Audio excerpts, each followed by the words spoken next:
గురుగారు, శైవ సాంప్రదాయంలో భస్మధారణకు చాలా ప్రాముఖ్యత ఉంది కదా. అటువంటి భస్మాన్ని ఎలా తయారు చేసుకోవాలి, ఎలా ధరించాలి? భస్మాన్ని తయారు చేసుకోవడం ఒక విస్తృతమైన అంశం, సులభమైనది కాదు. శుక్లపక్షంలో అష్టమి నుంచి కృష్ణపక్షంలో అష్టమి వరకు ఈ మధ్య రోజులలో ఏదైనా సోమవారం నాడు భస్మాన్ని సిద్ధపరచుకునే ప్రయత్నం చేయాలి. కపిల గోవు, నల్లని వర్ణంలో ఉండేటటువంటి గోమాత గోమయం అందించేటటువంటి సమయం, తొలి గోమయం ఆ రోజు సంబంధించి అన్నప్పుడు సూర్యోదయ సమయంలో లభించేటటువంటి గోమయాన్ని నేలపైన పడకుండా అరచేతులలో సేకరించి ఎండ పడకుండా నీడగా ఉండేటటువంటి చోట ఆరబెట్టుకోవాలి. తర్వాత ఇంటిలో నిత్యాగ్నిహోత్రం చేసే సమయంలో లేదా ఎక్కడైనా అగ్నిహోత్రం చేసేటటువంటి సమయంలో ఆ అగ్నిహోత్రంలో ఈ గోమయాన్ని వినియోగించాలి. అలా లభించినదే శ్రేష్టమైనటువంటి భస్మం అవుతుంది. వినియోగించేటటువంటి నీరు భస్మం, అగ్ని భస్మం, వాయువు భస్మం, భూమి భస్మం అని కూడా వేదం చెబుతుంది. అగ్నిరితి భస్మ, వాయురితి భస్మ, జలమితి భస్మ, స్థలమితి భస్మ, వ్యోమేతి భస్మ, సర్వగం భవామన ఏతాన్ రక్షోగుంసి భస్మాని అని ఆ ప్రమాణం.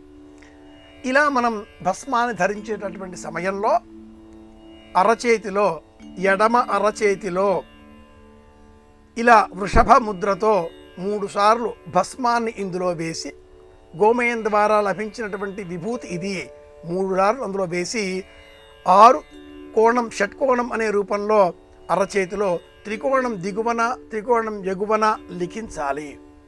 ఈ 6 కోణాలలో ఓం నమ శివాయ ప్రణవ సహిత పంచాక్షరిని అరచేతిలో వ్రాసి 2 చేతులను ఇలా ఒక చేతితో ఒకటి అలా అలదుకుంటూ భస్మాయుధాయ విద్మహే రక్తనేత్రాయ ధీమహి తన్నో జ్వరహర ప్రచోదయాతు, వస్తే చెబుతాను లేదా ఓం నమ శివాయ అని పంచాక్షరి మంత్రం చెబుతూ ఈ భస్మాన్ని చూపుడు వేలు, ఉంగరం వేలు, ఈ 2 వేళ్లతో ఎడమ వైపు నుంచి కుడివైపుకు 2 గీతలు ఇలా అలదుకోవాలి.